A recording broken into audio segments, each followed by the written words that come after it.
Prezident İlham Əliyevin fevralın 2-də Əbu-Dabidə Birləşmiş Ərəb Əmirliklərinin prezidenti Şeyx Məhəmməd bin Zayed Al Nəhyanla görüşü olub. Söhbət zamanı Azərbaycan Birləşmiş Ərəb Əmirlikləri ikitərəfli əlaqələrinin strateji tərəfdaşlığa əsaslandığı vurğulanaraq, ölkələrimiz arasında əməkdaşlığın bütün sahələrdə, o cümlədən siyasi, iqtisadi, enerji, həmçinin bərpa olunan enerji, mədəni, humanitar və digər istiqamətlərdə inkişafından məmnunluq ifadə olundu. Münasibətlərimizin genişlənməsində hər iki prezidentin Azərbaycana və Birləşmiş Ərəb Əmirliklərinə qarşılıqlı səfərlərinin, görüşlərinin önəmi qeyd edildi. Görüşdə Əbu-Dabidə Azərbaycanın və Birləşmiş Ərəb Əmirliklərinin silahlı qüvvələri arasında keçirilən Sülh Qalxanı 2026 birgə əməliyyat taktiki təliminin əhəmiyyətinə toxunuldu. Bu təlimlərin iki ölkənin silahlı qüvvələri arasında operativ hərbi uyğunluğun inkişafına töhfə verəcəyinə əminlik bildirildi və bunun gələcəkdə də davam etdirilməsinin önəmi vurğulandı. Dövlət başçıları əlaqələrimizin perspektivlərinə və gələcək təmaslara dair fikir mübadiləsi apardılar.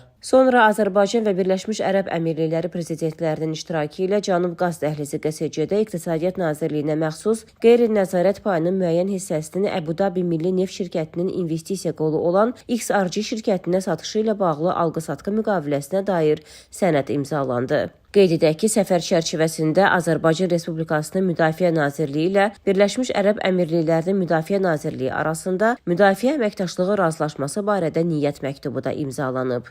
Azərbaycan və Birləşmiş Ərəb Əmirlikləri prezidentləri bu sənədlərin ölkələrimiz arasında əlaqələrin daha da inkişafına təkan verəcəyinə əminliklərini bildirdilər. Söhbət zamanı Bakı ilə Əbu-Dabi arasında qardaşlaşma münasibətlərinin yaradılması məsələləri də qeyd edildi.